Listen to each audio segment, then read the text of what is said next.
So what inspired the creation of Purnima Group? What is your vision for Purnima University and how do you see in upcoming 10 years, how will it be look like? I want Purnima University to be the best study destination for the students of our country.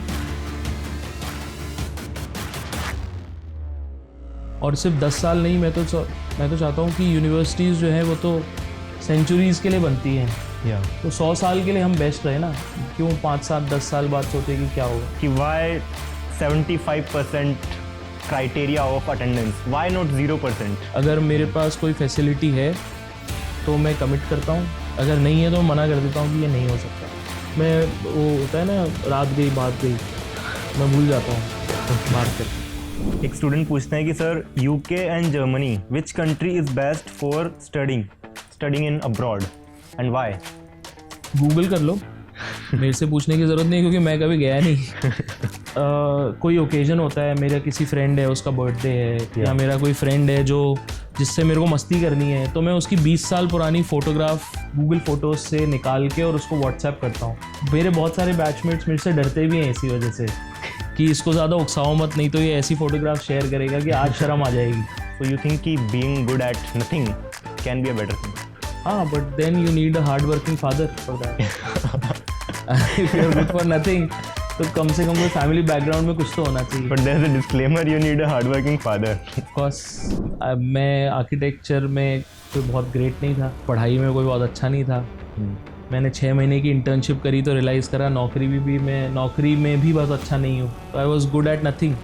तो final year तक आते आते मेरे को ये realise हुआ कि अब मेरे पास कोई ऑप्शन नहीं है, अपने पिताजी के पास ही जाने का एक लास्ट ऑप्शन बचा है। तो सडनली मेरे को बोला कि नाउ कल से अब तू संभाल। होता है ना, बच्चे को आप नदी में फेंक दो, वो अपने आप तैरना सीख जाता है। नहीं, क्योंकि ज़िंदगी स्टार्ट होती है कॉलेज के बाद। यहाँ पे अगर आप किसी एग्ज़ाम में फेल भी हो गए तो आपको दूसरी अपॉर्चुनिटी मिल जाएगी वापस उसको क्लियर करने की। बट अगर आप लाइफ में आगे बढ़े और एक टेंडर मिस हो गया आपसे, तो आपको कोई वापस दूसरा टेंडर नहीं देगा, वो सेम टेंडर तो बिल्कुल नहीं देगा।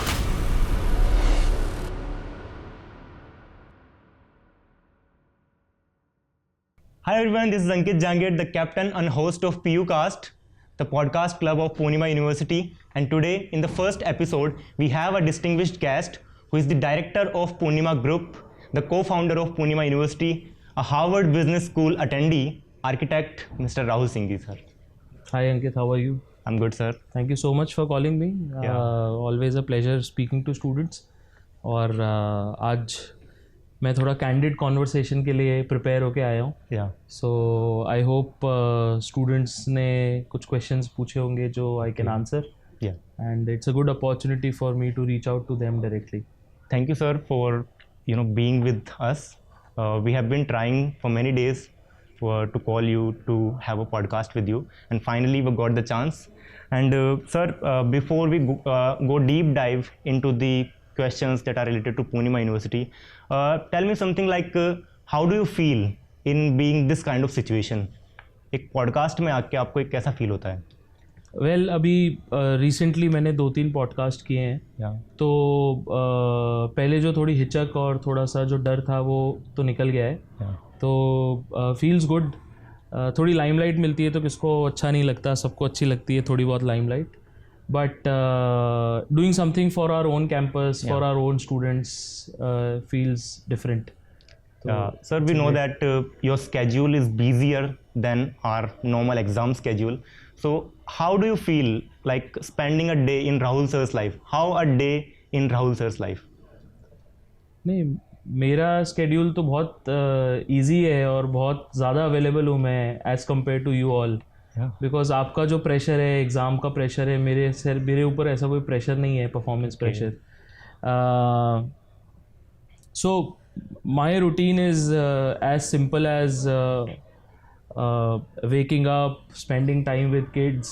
बच्चे सुबह स्कूल जाते हैं, उनको भेजने के बाद में I get ready, come to college, spend my time over here till 5-6 o'clock or till the time demands.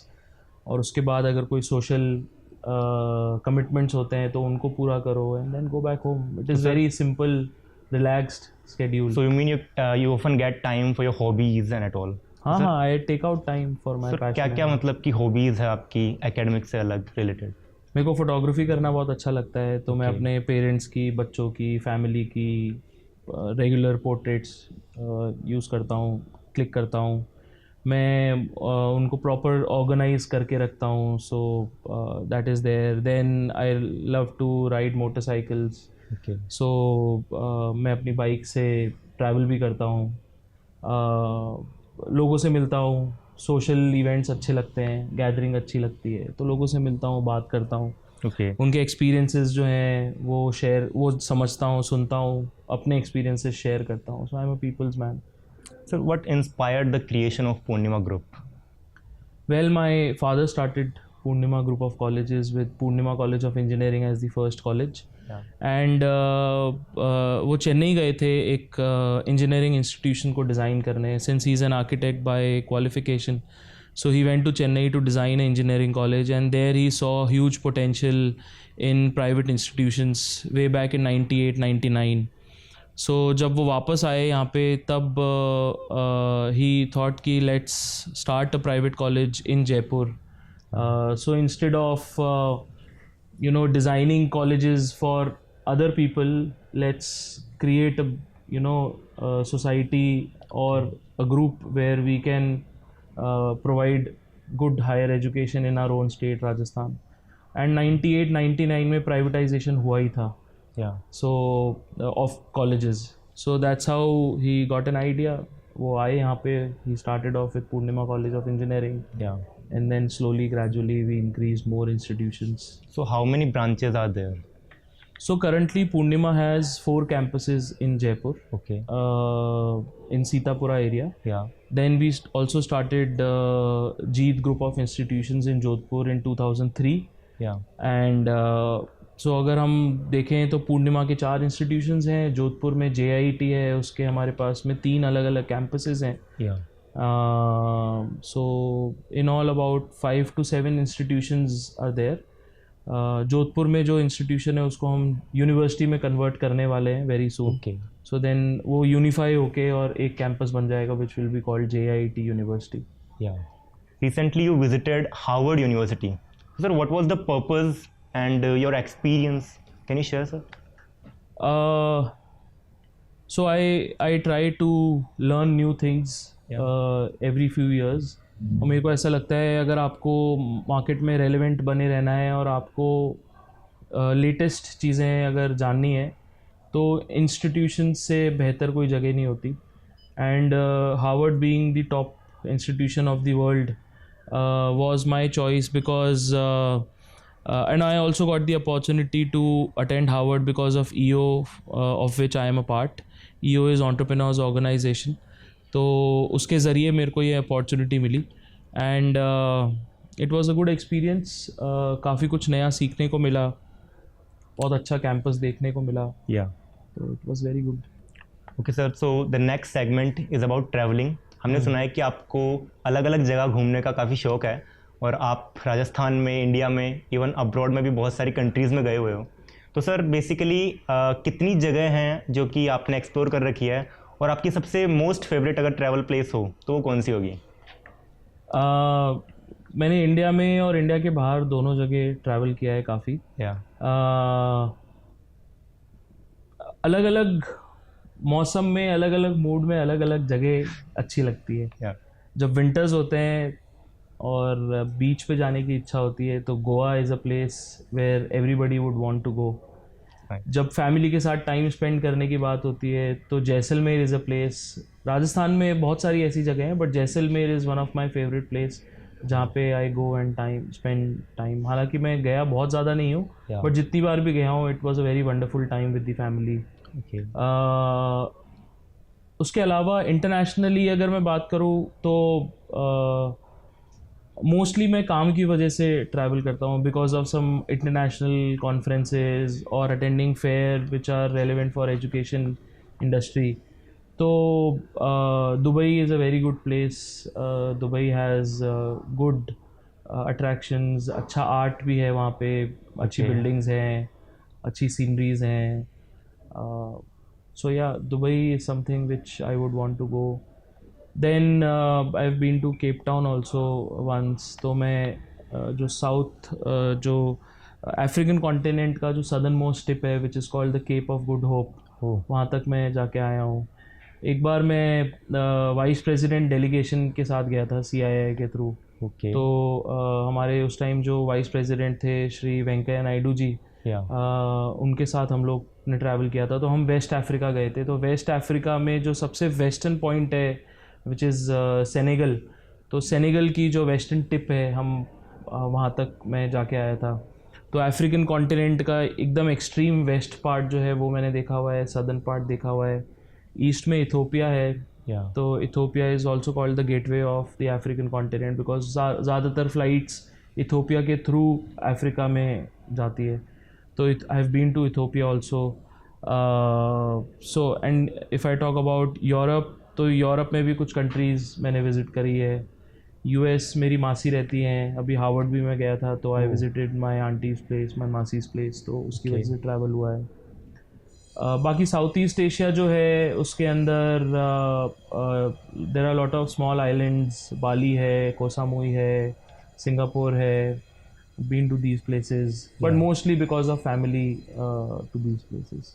Sir, what is the most favourite travel place? Singapore I liked on the South East Asia की अगर मैं बात करूँ.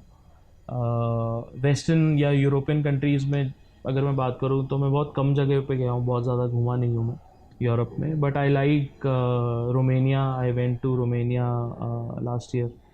वो अच्छी जगह थी. Last year नहीं, इसी साल गए थे हम लोग शायद. ओके. तो वो अच्छी जगह थी.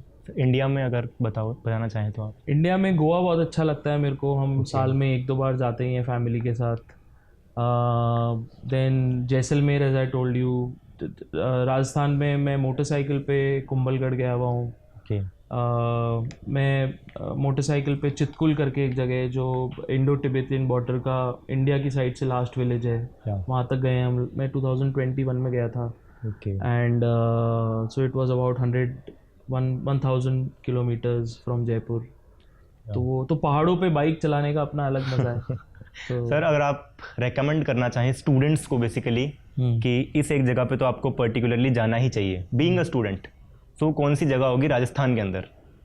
राजस्थान में बहुत जगह है घूमने को. जब मैं कॉलेज में था, मेरे को आपने जो सवाल पूछा है उससे मेरे कॉलेज का टाइम याद आ गया.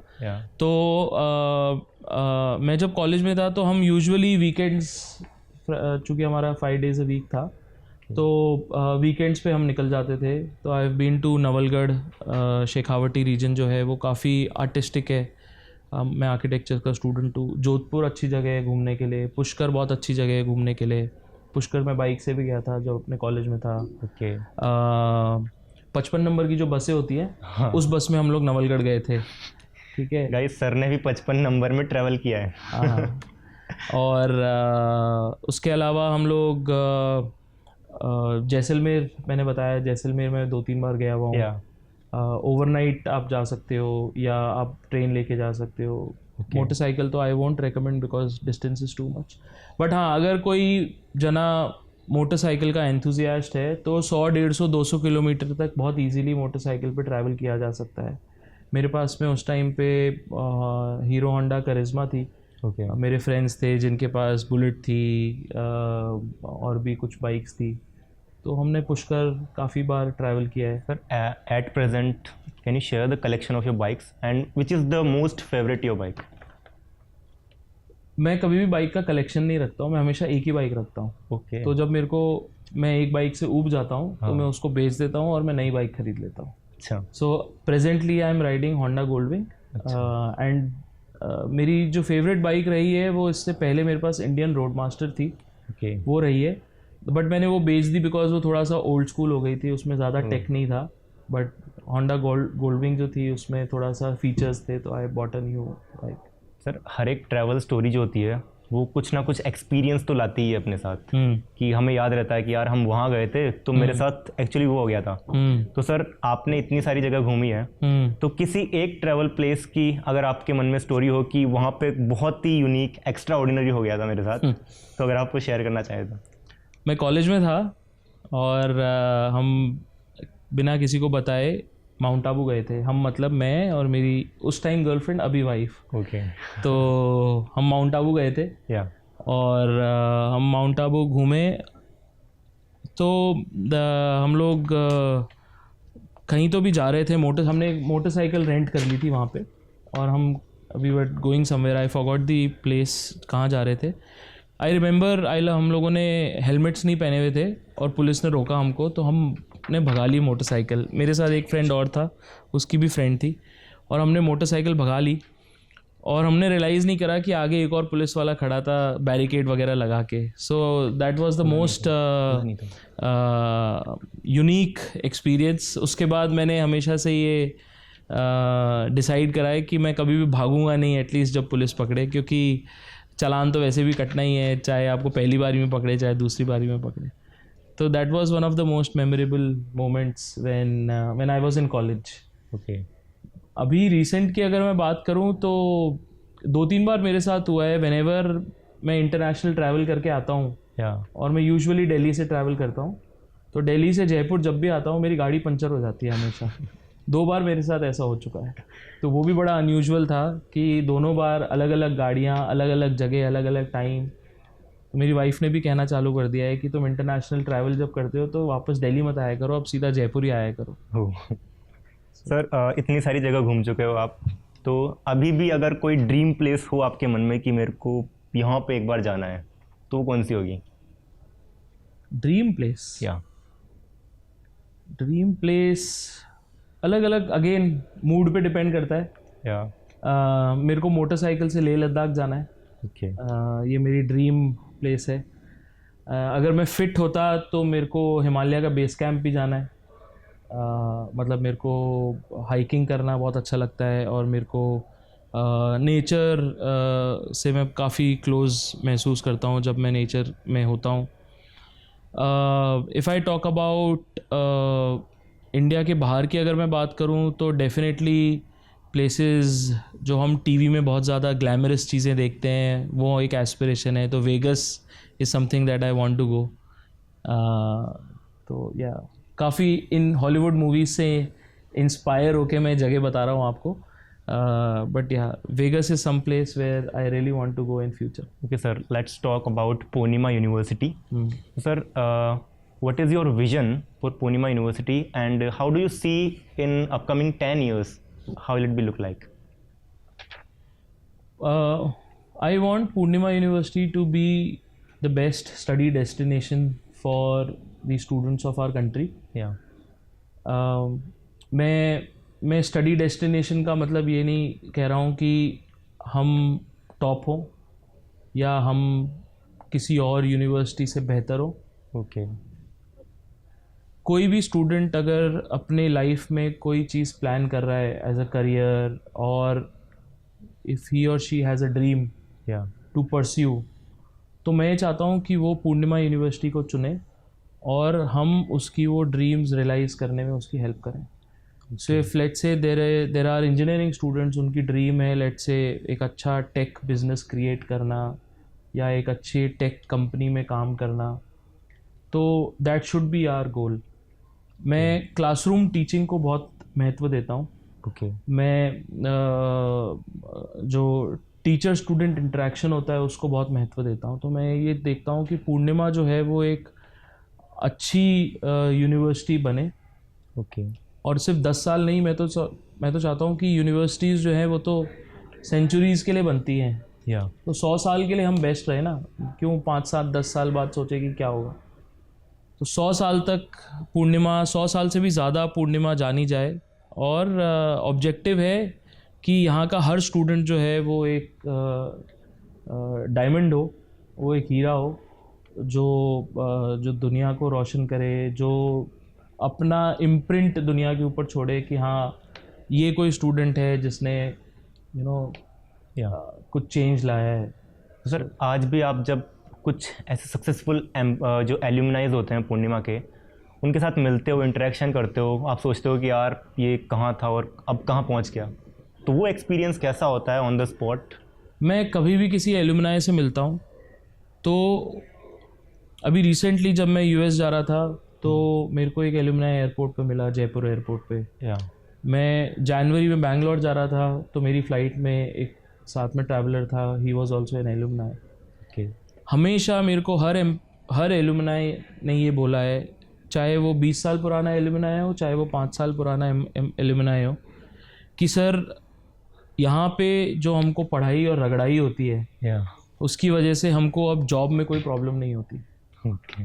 सो हम ऑलरेडी अपने आप को इतना घिस चुके हैं, इतना हम प्रेशर ले चुके हैं, हाँ। कि जब हम मार्केट में जाते हैं और जब हम आज किसी नौकरी में जाते हैं या कोई खुद का बिजनेस भी अगर करते हैं, तो हमको प्रेशर फील ही नहीं होता है, क्योंकि हम ऑलरेडी वो झेल चुके हैं। ओके। ये मेरे को हर एलुमनाई ने एक स्टैंडर्ड चीज़ बोली है, मतलब आज से 20 साल पुराना भी कोई एलुमनाई है वो भी यही बोलता है, और अगर कोई 2 साल पास आउट स्टूडेंट का भी नहीं बोलता। स्टूडेंट को लगता है ये प्रेशर अननेसेसरी प्रेशर है, बट जब वो जाते हैं पास आउट होके, देन दे रियलाइज कि नहीं यार, लाइफ तो बहुत सिंपल है, इसके आगे जो झेलना था वो हम ऑलरेडी झेल चुके हैं। ओके। तो sir, how do you balance theory and practicals? और आपको क्या लगता है कि एक एकेडमिक जो लाइफ होती है, जो एजुकेशन होती है, उसमें कितना पार्ट थ्योरी का होना चाहिए और कितना पार्ट प्रैक्टिकल का होना चाहिए? वेरी करता है ये प्रोग्राम टू प्रोग्राम। अगर मैं आर्ट और आर्किटेक्चर और डिज़ाइनिंग की बात करूं, या जब एनिमेशन VFX की बात करूं, हाँ, तो यहाँ थ्योरी 20% ही है, 80% तो प्रैक्टिकल है। ओके। ठीक है, यही चीज़ अगर मैं BBA BCom में जाऊँ या मैं अगर MBA में जाऊँ, तो हम जो पढ़ाते हैं उस करिकुलम की अगर मैं बात करूँ तो 70-80% थ्योरी पढ़ाते हैं। ओके। ठीक है, बट हम ये नहीं एक्सपेक्ट कर सकते कि वो थ्योरी जो है वो उसको उसके प्रैक्टिकल एप्लीकेशंस नहीं है। हर कॉन्सेप्ट का, हर थ्योरी का एक प्रैक्टिकल एप्लीकेशन है। ये स्टूडेंट के ऊपर डिपेंड करता है कि वो कितना उसको अप्लाई कर रहे हैं। तो अगर हम BBA BCom MBA की बात करें, हम HR की बात करें, फाइनेंस की बात करें, मार्केटिंग की बात करें, तो थ्योरी आपको एक बेसिक अंडरस्टैंडिंग दे देगी, बट मार्केट में जाके उसको अप्लाई करने का काम जो है वो स्टूडेंट को खुद करना पड़ेगा। सिमिलरली अगर मैं इंजीनियरिंग की बात करूं, तो इंजीनियरिंग के अंदर मैं इसको 50-50 समझता हूं। 50% थ्योरी है, आपको बता देंगे कि लैंग्वेज कैसे लिखी जाती है, या आपको कोडिंग बता देंगे, या आपको कोई डेटाबेस कैसे मैनेज करते हैं उसका आपको बेसिक फार्मूला बता देंगे, बट अल्टीमेटली उसको आपको कैसे इम्प्लीमेंट करना है ये आप पे डिपेंड करता है कि आप उसको किस तरीके से इम्प्लीमेंट करते हो। तो ट्रूली। सर, पूर्णिमा के ही बारे में एक क्वेश्चन। आपने ये तो बता दिया कि आगे आने वाले सालों में आप पूर्णिमा यूनिवर्सिटी को कहाँ देखते हो, but sir at present right now क्या ऐसे इनिशिएटिव्स है जो कि पूर्णिमा यूनिवर्सिटी ले रही है, और अपने आप को बेहतर करने के लिए क्या हम चीज़ें ऐसी कर रहे हैं? मल्टीपल फ्रंट्स हैं जिस पे हम लोग काम कर रहे हैं। सबसे पहली और सबसे इम्पॉर्टेंट चीज़ जो है वो तो क्लासरूम टीचिंग ही है। ओके।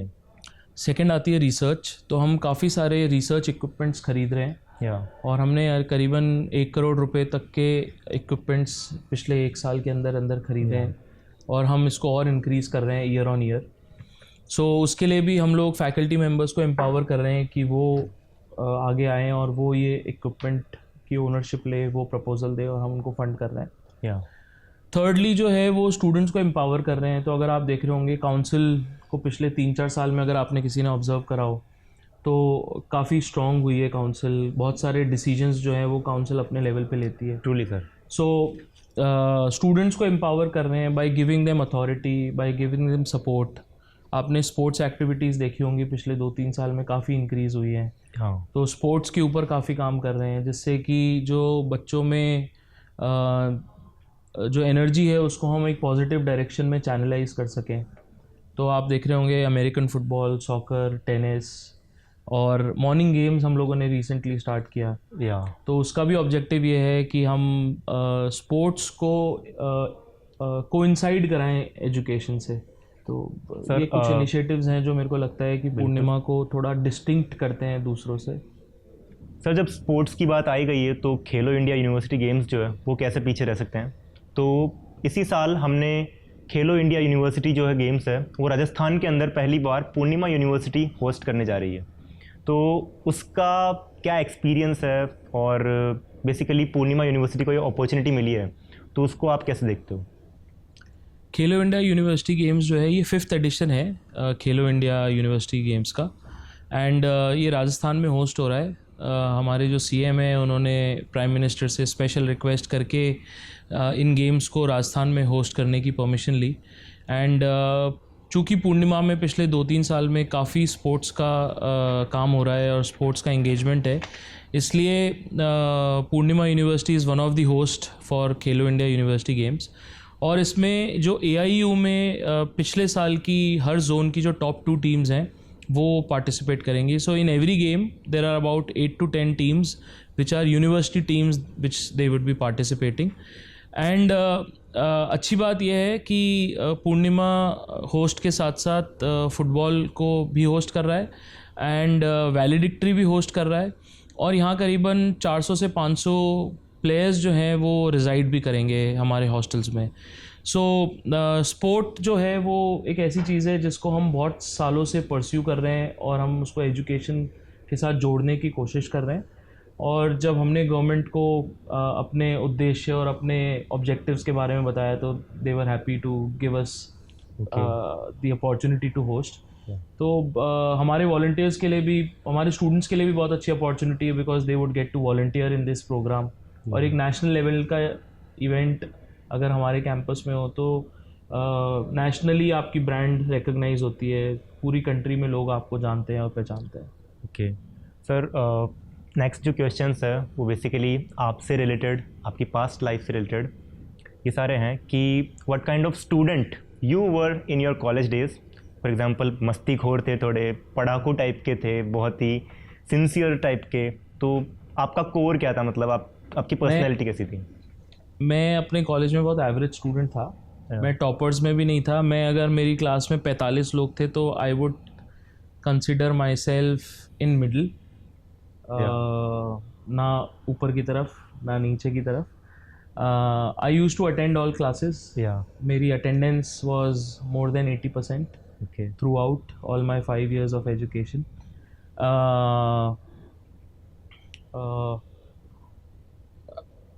मस्तीखोर तो नहीं कहूँगा बिकॉज मैं जिस कॉलेज में पढ़ा हुआ हूँ वो मेरे फादर के पार्टनर थे, उन्हीं का था।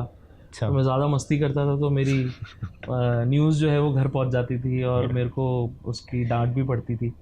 तो वो स्कोप था नहीं बिल्कुल भी। बट मैं बहुत घुल मिल के सब लोगों से रहता था। मैं अपने सारे सीनियर्स को जानता था, मैं अपने सारे जूनियर्स को अच्छी तरह जानता हूँ, बाय नेम भी जानता हूँ कई लोगों को। तो हमारा इंटरेक्शन काफ़ी अच्छा था, सीनियर जूनियर इंटरेक्शन। मैं 5 साल हॉस्टल में रहा तो मैं और ज़्यादा अटैच्ड हूँ अपने इंस्टीट्यूशन से जहाँ से मैं पढ़ा हुआ हूँ। उसके बाद मैंने SP जैन में 1.5 साल पढ़ाई करी। फैमिली मैनेज बिजनेस का प्रोग्राम था बॉम्बे में। तो वहाँ पे भी मैं एक एवरेज स्टूडेंट ही रहा हूँ। मेरे परसेंटेज ना तो हाईएस्ट थे ना लोएस्ट थे।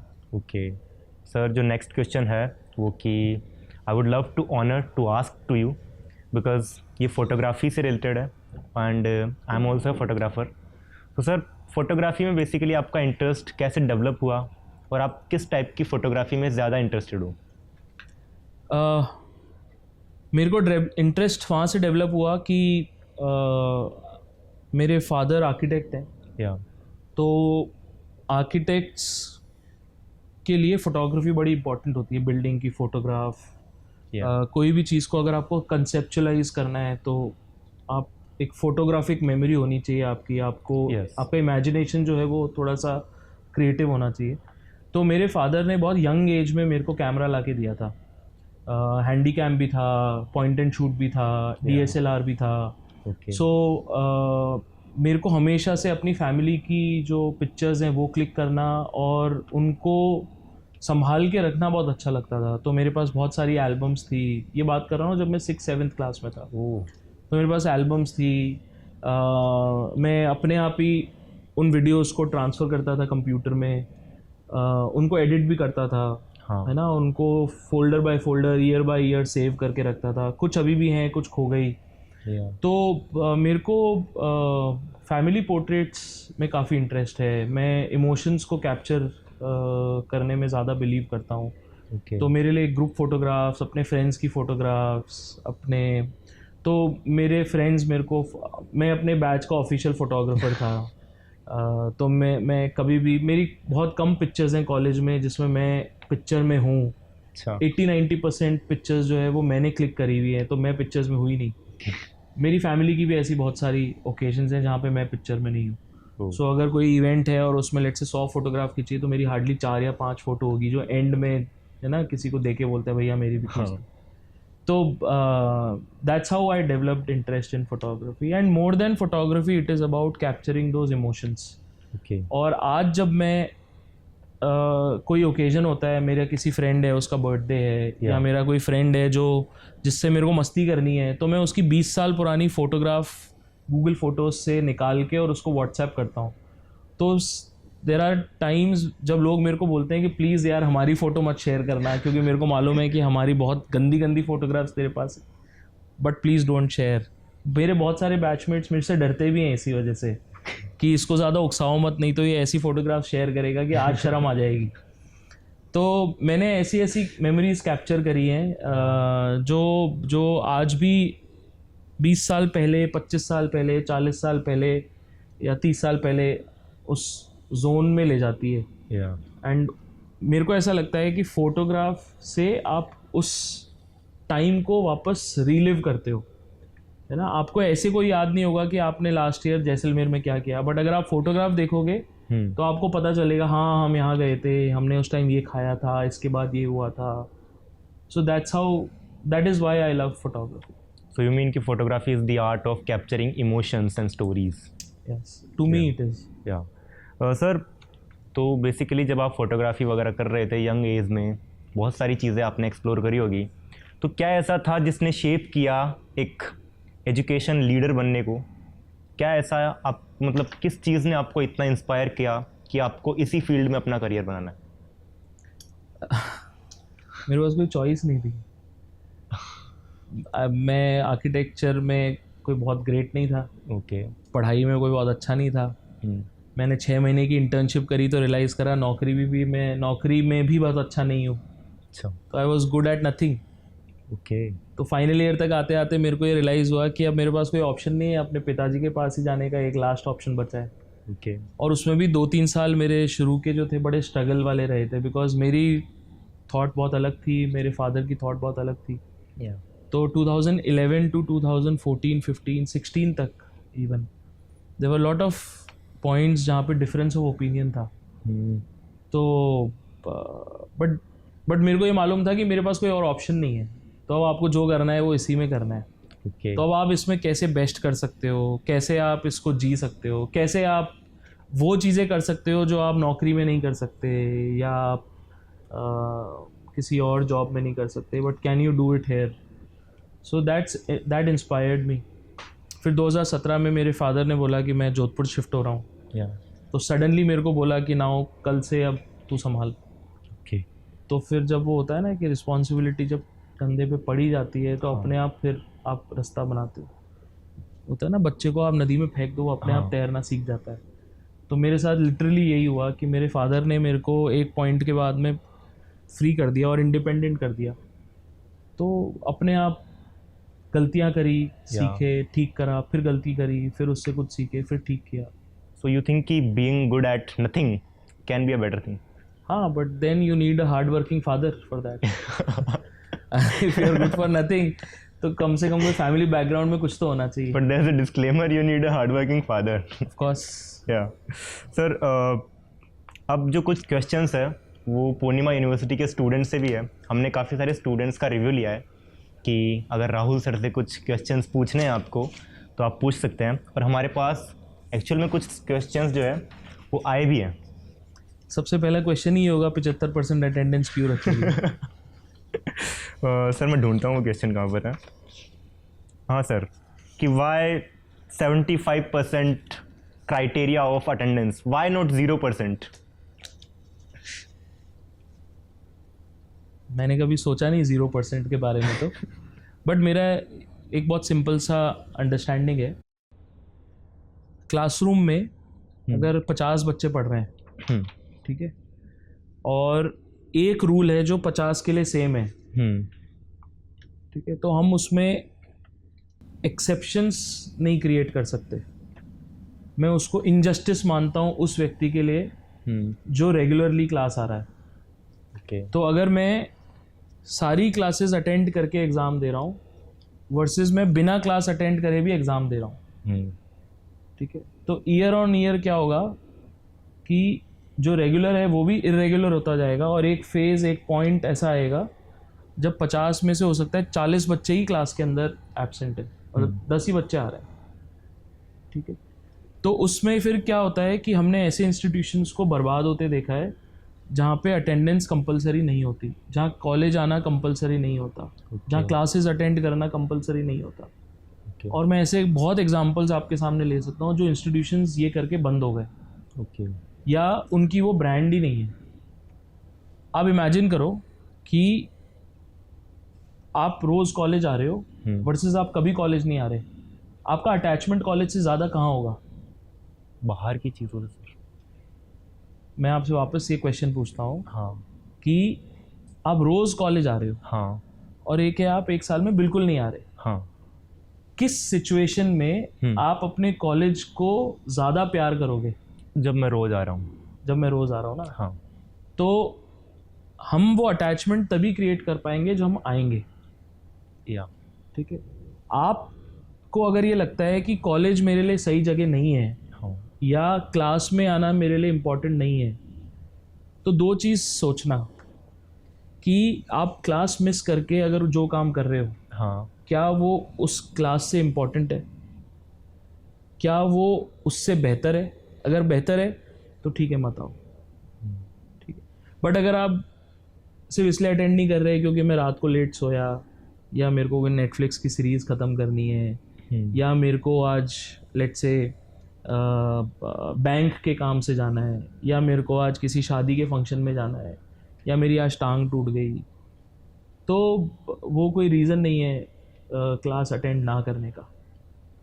तो मेरे को समाओ ऐसा लगता है कि आपके पेरेंट्स ने जब इतना पैसा इन्वेस्ट किया है आप में, तो वो कुछ ज्ञान लेने के लिए, कुछ नॉलेज एक्वायर करने के लिए, कुछ स्किल एक्वायर करने के लिए दिया है।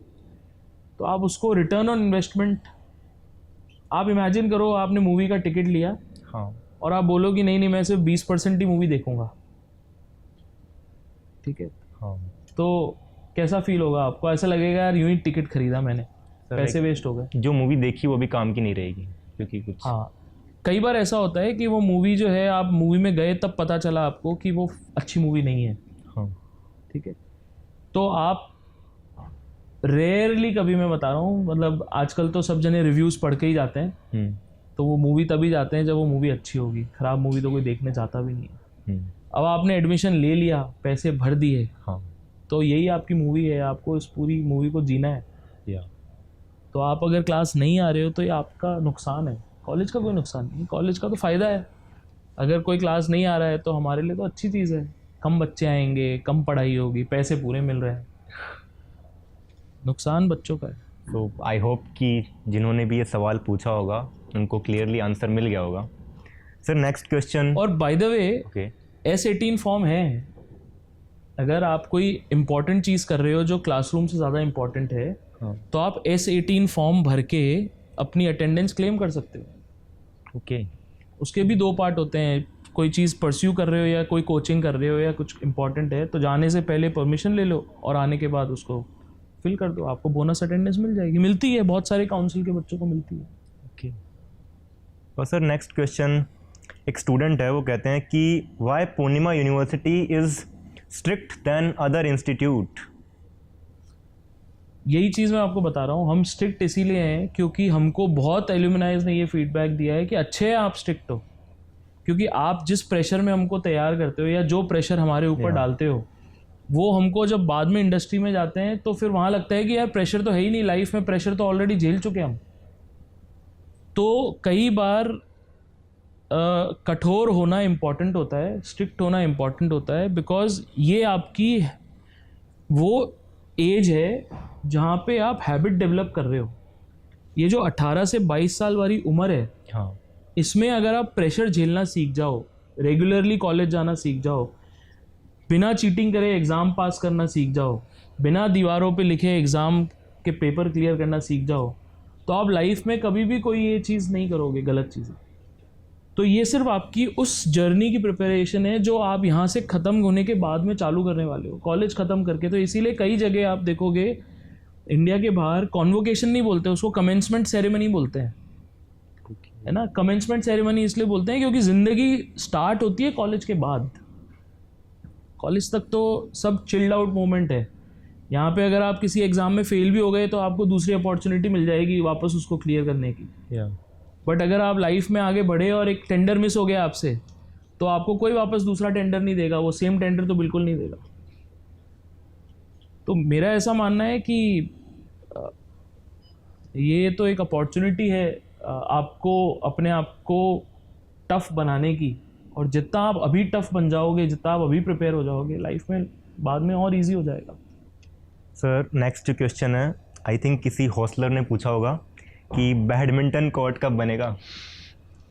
बैडमिंटन कोर्ट का जो वर्क ऑर्डर है वो हम दे चुके हैं। टीम आके इंस्पेक्शन कर चुकी है। हम लोग उसमें एक पीवीसी कोर्ट, 2 पीवीसी कोर्ट बना रहे हैं। हाँ। तो मेरे ख्याल से अगले हफ्ते भर के अंदर अंदर काम स्टार्ट हो जाएगा। एडवांस दे देंगे हम लोग। और hopefully by the end of this month या खेलो इंडिया से पहले हम उसको स्टार्ट कर। एक स्टूडेंट पूछते हैं कि sir UK and Germany, which country is best for studying in abroad and why? Google कर लो, मेरे से पूछने की ज़रूरत नहीं, क्योंकि मैं कभी गया नहीं। मैं तो यूके गया ही नहीं कभी। और मैं जर्मनी गया हूँ। जर्मनी में एक जो अच्छी बात है वो ये है कि वहाँ पे अगर आपको जर्मन लैंग्वेज आती है तो आपको मास्टर्स में 100% स्कॉलरशिप बहुत इजीली मिल जाती है। बहुत सारे ऐसे स्टूडेंट्स हैं, मैं एक बार बर्लिन गया हूँ तो वहाँ पे मेरे को 1-2 जने जयपुर के भी मिले, तो वो ये कहते हैं कि सर ट्यूशन तो फ्री है हमारा, सिर्फ रहने खाने पीने का जो खर्चा होता है वो हम कोई छोटी मोटी नौकरी करके, पार्ट टाइम जॉब करके निकाल लेते हैं। तो ये मैंने जर्मनी के बारे में एक्सपीरियंस किया है। यूके का मेरे को कोई आइडिया नहीं। I think chat GPT, Gemini से पूछना ज़्यादा बेहतर रहेगा बनिस्बत की मेरे से पूछने की वजह। ओके सर, नेक्स्ट क्वेश्चन है कि what do you expect from the future of PU? Expectations मेरी बच्चों से तो यही है कि खूब मेहनत करो, खूब पढ़ाई करो, हर चीज़ में एक्सेल करो। अगर क्लासरूम में नहीं कर पा रहे हो तो क्लासरूम के बाहर जो एक्टिविटीज़ हो रही है उसमें पार्टिसिपेट करो। हाँ।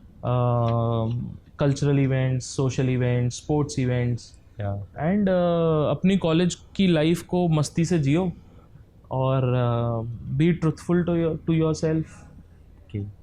ओके सर, एक स्टूडेंट कहते हैं कि have you ever done those things which makes you realise that you have done wrong with the students? नहीं, ऐसा नहीं है। मेरे को कभी भी ऐसा नहीं लगता कि मैंने कभी किसी स्टूडेंट के साथ गलत किया है। As I said, I am very truthful towards the students. अगर मेरे पास कोई फैसिलिटी है तो मैं कमिट करता हूँ, अगर नहीं है तो मैं मना कर देता हूँ कि ये नहीं हो सकता। कोई बच्चा आके मेरे को पूछता है कि सर हमको अपने बिज़नेस के लिए फ़ंडिंग चाहिए, मैं बोल देता हूँ क्लियरली कि हम फंडिंग नहीं दे सकते। कोई बच्चा आके बोलता है कि मेरे को ये हेल्प चाहिए, तो अगर जेन्युइनली हमारे पास वो ऐसा है, ऑफ कोर्स कुछ बच्चे जो हैं वो इसलिए नाराज़ हो सकते हैं कि हम अगर सपोज़ किसी बच्चे से फ़ीस ले लेते हैं और वो फर्स्ट ईयर के बाद ड्रॉप आउट हो जाता है तो वो एक्सपेक्ट करते हैं कि वो फ़ीस रिफ़ंड कर दी जाए। बट तो हम नॉर्मली उसके अंदर साइलेंट रहते हैं, या हम उसको इग्नोर करते हैं, या हम उसको मना करते हैं कि नहीं, why are you living in between. या कई बच्चों के साथ ऐसे सर्कमस्टांसेस होते हैं, फैमिली सर्कमस्टांसेस होते हैं, हेल्थ सर्कमस्टांसेस होते हैं जहाँ पे they would want to leave. तो उस जगह फिर हमारे को काफ़ी फाइनेंशियल नुकसान होता है, क्योंकि हम किसी स्टूडेंट को जब एडमिट करते हैं तो हम उसके हिसाब से इंफ्रा, फैकल्टी, फैसिलिटीज़ क्रिएट करते हैं। और वो जब बच्चा छोड़ के चला जाता है तो उस क्लासरूम में 40 स्टूडेंट्स की बजाय अगर 36 ही रह गए तो हमको ऐसा लगता है ये 4 बच्चों का नुकसान है। रादर ये नुकसान नहीं है, ये कोई 4 बच्चों की मिस्ड अपॉर्चुनिटी है, वो आ सकते थे, उसकी वजह वो खाली जा रही है क्लास। तो उस जगह पे हो सकता है थोड़ी बहुत नाराज़गी हो कुछ बच्चों की, बट मैं, वो होता है ना, रात गई बात गई, मैं भूल जाता हूँ बात करके।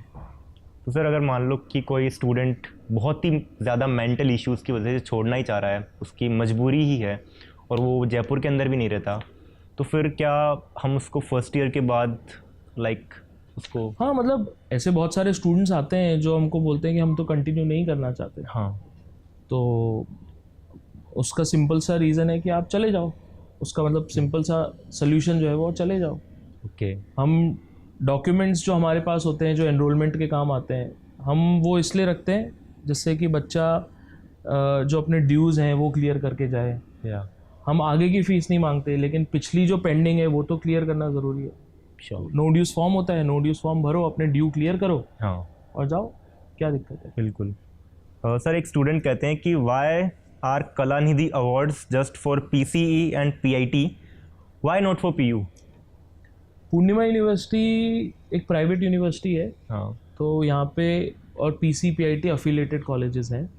तो पूर्णिमा यूनिवर्सिटी के अंदर कॉन्वोकेशन सेरेमनी जो होती है, हाँ। उसके अंदर अवार्ड्स मिलते हैं।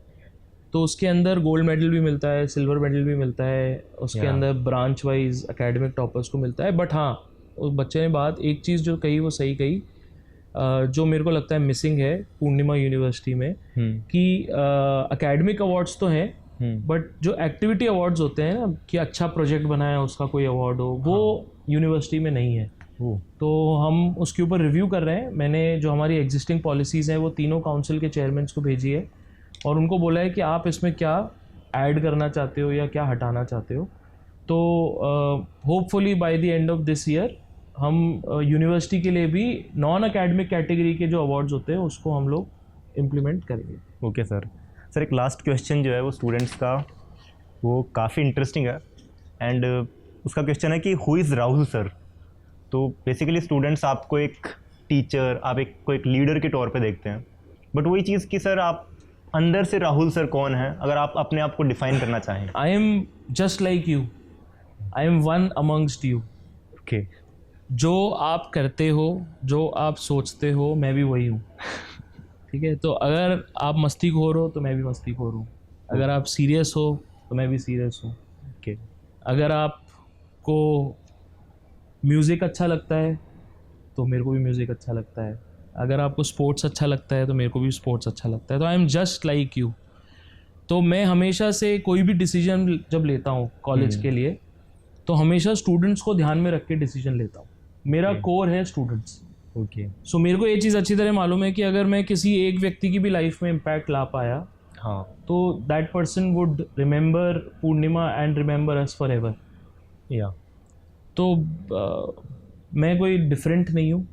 आपने देखा होगा मैं यूजुअली मेरे कोई पर्सनल असिस्टेंट्स नहीं है, मेरे कोई बॉडीगार्ड्स नहीं है, मेरे कोई गनमैन नहीं है, मेरे कोई ड्राइवर नहीं है, मेरे कोई आगे पीछे चलने वाले नहीं है। या अगर मैं किसी दिन कैजुअल में आऊँ और फर्स्ट ईयर के बच्चे यहाँ पे हो तो उनको पता भी नहीं चलेगा कि मैं राहुल सर हूँ। मैं तो I am one amongst them. और बहुत बार ऐसा हुआ है एडमिशन सेल के अंदर, जब पेरेंट्स आते हैं और मैं कैजुअल्स में आता हूँ, किसी को नहीं पता चलता मैं कौन हूँ। ओके। तो मैं तो भीड़ में जेलअप करना में बिलीव करता हूँ और I am one amongst you. तो if any student has any problem, any issues, तो I am a friend, philosopher and guide for them and they can come to me. मेरे ऑफिस में दरवाज़ा भी नहीं है, मतलब if you come to my office in PIT, it's a no door policy. Anybody, जब मैं ऑफिस में बैठा हूँ, anybody can bump in any time, there are no appointments to be taken, there are no phone calls to be made. तो I am very approachable person. Sir, last question था, एक मेरा ही था सर। हमने सबने आपको जब भी देखा है तो एक very discipline person, always in the uniform, short hair. तो सर, ये डिसिप्लिन आपकी लाइफ में आया कहाँ से इतना? और बिकॉज आप को फाउंडर हो यूनिवर्सिटी के, तो आप चाहो तो कैजुअल्स में भी आ सकते हो, बट वाई? एक तो क्या है, ड्रेस में फ़ायदा ये होता है आपको सोचना नहीं पड़ता रोज़ सुबह क्या पहनना है। ठीक है ना, ये बेस्ट चीज़ है ड्रेस का। हाँ। स्कूल में भी नहीं सोचना पड़ता था। मेरे कॉलेज में जब मैं आयोजन में था, हमारे यहाँ पे ड्रेस नहीं थी, तो हमको बहुत दिमाग लगाना पड़ता था कि है ना, हर वीकेंड पे घर जाते थे कपड़े धुलवाने के लिए। लड़कियों को इम्प्रेस करने के लिए। अब कॉलेज में अगर आप आ रहे हो तो आई थिंक अच्छा दूसरे भी आपको देखते हैं, हाँ तो फैकल्टी मेंबर्स आपको देखते हैं, गार्ड्स आपको देखते हैं, और अगर आप ही रूल तोड़ोगे जो आपने खुद ने बनाया है हाँ तो जब वो तोड़ेंगे तो आप उनको कुछ नहीं बोल सकते।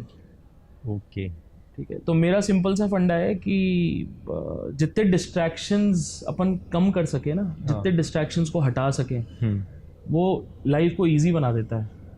तो शॉर्ट हेयर रखोगे तो कंघे की ज़रूरत नहीं है, कांच में देखने की ज़रूरत नहीं है बाल बनाते टाइम। मैंने मेरे को याद होगा कि मैंने कब कंघा यूज़ करा होगा। ओके नहाओ धो और चल पड़ो। No point spending time in front of mirror. Dress के केस में भी सेम है।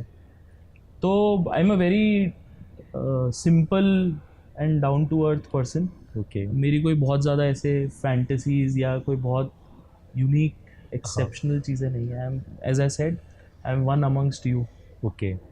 Sir, now we have come to the last segment of the podcast, and this is the rapid fire round, okay, where we'll give you two options. You have to choose one. ठीक है, जो भी most suitable होगा, जो कि आपको सबसे ज़्यादा पसंद होगा, ठीक है। वो the subject you बंक्ड the most. Structures in architecture, हमारे स्ट्रक्चर का सब्जेक्ट होता था। ओके सबसे ज़्यादा वो बंक करा है, समझ ही नहीं आता था कुछ। Stress, strain, centre of gravity, moment of inertia. Okay so if your kids were to describe you in one word, what do you think कि क्या बोलेंगे वो? मेरे बेटा और बेटी दोनों मेरे को ब्रैगर बोलते हैं और बोस्टर बोलते हैं, क्योंकि मैं हमेशा उनको पूर्णिमा की कुछ कुछ अच्छाइयाँ बताता हूँ और वो हमेशा मेरे को बोलते हैं you are always bragging about your work. तो ओके लॉन्ग रोड ट्रिप्स और mountain treks? Long road trips या माउंटेन ट्रैक्स? बोथ। बट अभी मैं गोवा जा रहा हूँ। हाँ IBW है 19-20 दिसंबर को। हाँ। बाइक से जा रहा हूँ, तो ये लॉन्ग ट्रिप हो गई। 2 साल पहले चितकुल गया था, तो वो दोनों थी, लॉन्ग ट्रैक भी था और हाँ। लास्ट के 300 किलोमीटर माउंटेन भी था। हम्म, दोनों का अपना अलग मज़ा है। ओके स्ट्रेट रोड पे आप तेज़ चलते हो, कर्व्ड रोड पे आप लीन करते हो। Favourite hang out spot in our college? Cafe gram. Okay but sir cafe gram तो जैसे कि अभी अभी ओपन हुआ है और अच्छा भी है for sure. Canteen, college canteen okay हमेशा से। ओके कॉलेज कैंटीन से ज़्यादा कोई फेवरेट हॉटस्पॉट हो ही नहीं सकता किसी का भी। Sure sir. अगर मेरे को मौका मिले तो मैं पूरा दिन कैंटीन में स्पेंड करूं। ओके बट कई बार क्या होता है, आप कैंटीन में बैठते हो, वहाँ 10 लोग अपनी प्रॉब्लम लेके आ जाते हैं तो थोड़ा सा अवॉइड करने के लिए अपने ऑफिस में बैठना पड़ता है। Okay if not an educationist, what do you have been? What you have been? अगर एजुकेशनिस्ट नहीं होता तो मैं एक बाइक रेंटल सर्विस चलाता, जिसमें मेरे पास खूब सारी सुपर बाइक्स होती और मैं उसको रेंट आउट करता ओके और ख़ुद भी चलाता और लोगों को भी चलाने के लिए बाइक्स देता। सर लास्ट है, मॉर्निंग फ्लाइट्स और late night drives? Neither. Okay सोना पसंद है मेरे को। मैं 9-9:30 बजे तक सो जाता हूँ यूजुअली, ओके और सुबह 6-7 बजे उठता हूँ। तो भी सर बहुत जल्दी उठना भी पसंद नहीं है और बहुत लेट रात तक जगना भी पसंद नहीं है। ओके सर अगर हम मॉर्निंग फ्लाइट्स और लेट नाइट ड्राइव्स को रिप्लेस कर दें मॉर्निंग फ्लाइट्स और लेट नाइट फ्लाइट्स से, तो उसमें तो से late night flight of course, क्योंकि सो भी सकते हैं वहाँ पे। हाँ। सर लास्ट क्वेश्चन मेरा पर्सनल है। जैसे कि आपने बोला कि कैंटीन में आपको रहना पसंद होता, अगर मैं रह पाता रहना तो। नहीं, कैंटीन के आसपास रहना पसंद ओके, हैंग होता। आउट करने के लिए। हाँ। तो सर हमारी कैंटीन में और बेसिकली इन जनरल आपको क्या ऐसी चीज़ पसंद है जो खाने में? मेरे को कुरकुरे बहुत पसंद है। कुरकुरे और थम्स अप जो है वो मेरा फेवरेट टाइम पास है। ओके आराम से आप एक कुरकुरे का पैकेट लो और एक पेप्सी की बोतल लो, आप 1 घंटा निकाल सकते हो। ओके और हमारी कैंटीन में मेरे को याद है कचौरी मिलती थी, हाँ। उसमें हरी चटनी और इमली की चटनी डाल के खाते थे। सो आप लाइक नॉर्मल स्टूडेंट्स की तरह ही हो, कोई अलग नहीं हो? हाँ हाँ, मैं बताया यार, मैं तो अभी कई बार जब लंच स्किप कर देता हूँ या मैं घर से लंच नहीं लेके आता, हाँ तो मैं अपने PIT में गोपाल है जो कैंटीन में काम करता है, हाँ। उसको फ़ोन करके मैं बोल देता हूँ कुरकुरे चाट मेरा फेवरेट है जो अपने कैंटीन में मिलता है। हाँ अपने यहाँ डबल मसाला मैगी जो मिलती है वो मेरी फेवरेट है। छोले चाट भी कुछ मिलता है या छोले कुलचे मिलते हैं, वो भी मैं खूब खाता हूँ। तो मैं यूजुअली मेरा लंच कैंटीन से मंगा के ही खाता हूँ। तो कुरकुरे चाट जैसे कि बहुत सारे लवर्स हैं, मैसेज भी आए थे। हाँ, और तो अभी सर को भी कैफ़े ग्राम welcome। में वो एक मसाला पुलाउट गार्लिक ब्रेड है, वो भी मेरा फेवरेट है, वो भी मैं 2-3 बार मैंने सो यू खाया। कैन ट्राई मसाला पुलाव मसाला पुलाउट गार्लिक ब्रेड, गार्लिक ब्रेड। तो I don't know cafe gram. Real नाम क्या है उसका। ठीक है sir. Sir though so this was the ending of the podcast and final अगर वर्ड्स कुछ आप स्टूडेंट्स को बोलना चाहोगे। कॉलेज में मस्ती करो खूब, पढ़ाई भी करो, मस्ती भी करो। एक क्वेश्चन मेरे को डे स्कॉलर ने पूछा था, नहीं, एक क्वेश्चन मेरे को इंस्टाग्राम पे किसी ने पूछा था कि सर आप डे स्कॉलर्स के लिए इवेंट क्यों नहीं करते हो। या तो मैं उनको ये जवाब देना चाहूँगा कि रादर क्वेश्चन ये था कि आप हॉस्टलर्स के लिए ज़्यादा इवेंट करते हो, डे स्कॉलर्स के लिए कम इवेंट करते हो। तो मैं एक चीज़, मेरी नाराज़गी है डे स्कॉलर्स से कि वो अपने आप को ऐसा समझते हैं कि 3 बजे के बाद में वो कॉलेज में उनका कंट्रीब्यूशन नहीं है, जबकि उनको ऐसा लगता है कि हर चीज़ जो है वो 8 से 3 के बीच में ही होनी चाहिए, जबकि 8 से 3 का टाइम जो है वो एकेडमिक्स को डिवोटेड है। सो अगर कोई डे स्कॉलर को एक्स्ट्रा करिकुलर एक्टिविटीज़ में पार्टिसिपेट करना है तो I would advise them to stay back. Okay, ठीक है, आप सब 18 साल से बड़े हो, आप अपना ट्रैवल खुद करो, बाइक पे आओ, पब्लिक ट्रांसपोर्ट यूज़ करो, ऊबर यूज़ करो, रैपिडो यूज़ करो, कॉलेज में रुक के और एक्टिविटीज़ में पार्टिसिपेट करो। ओके, ऐसा नहीं है कि डे स्कॉलर्स के लिए कम होती है या हॉस्टलर्स के लिए ज़्यादा होती है, इक्वल एक्टिविटीज़ होती हैं, बट डे स्कॉलर्स पार्टिसिपेट नहीं करते। उनको लगता है कि 3 बज गई, बस जाने वाली है, फटाफट बस में जाओ और ये एक्टिविटी तो होती रहेगी। तो दैट्स नॉट, मैं खुद 5 साल कैंपस में रहा इसीलिए क्योंकि बहुत सारी ऐसी चीज़ें हैं जो शाम को 4-5 बजे के बाद ही पॉसिबल है। ओके, तो नेचुरली हॉस्टल में जो रहेगा उसको उस चीज़ का फ़ायदा होगा, क्योंकि वो 24 घंटे कैंपस में है। अगर रात को 8 बजे कुछ हो रहा है तो एक विद्याधर नगर से डे स्कॉलर बच्चा आएगा, वो तो पॉसिबल ही नहीं है। तो it is better to stay back in hostel. True sir. So this was the ending of the podcast. आज का ये जो पॉडकास्ट था वो PU कास्ट के ऊपर भी फर्स्ट था एंड अगर आप इसको YouTube के ऊपर देख रहे हो तो प्लीज़ लाइक एंड शेयर कर दीजिएगा। हम आपसे मिलेंगे ऐसे ही किसी नेक्स्ट पॉडकास्ट में किसी नेक्स्ट पर्सनैलिटी के साथ। हो सकता है कोई जयपुर का ही ट्रैवलर हो, बाइकर हो, सेलिब्रिटी हो। सो मिलेंगे नेक्स्ट पॉडकास्ट में, तब तक के लिए बाय बाय।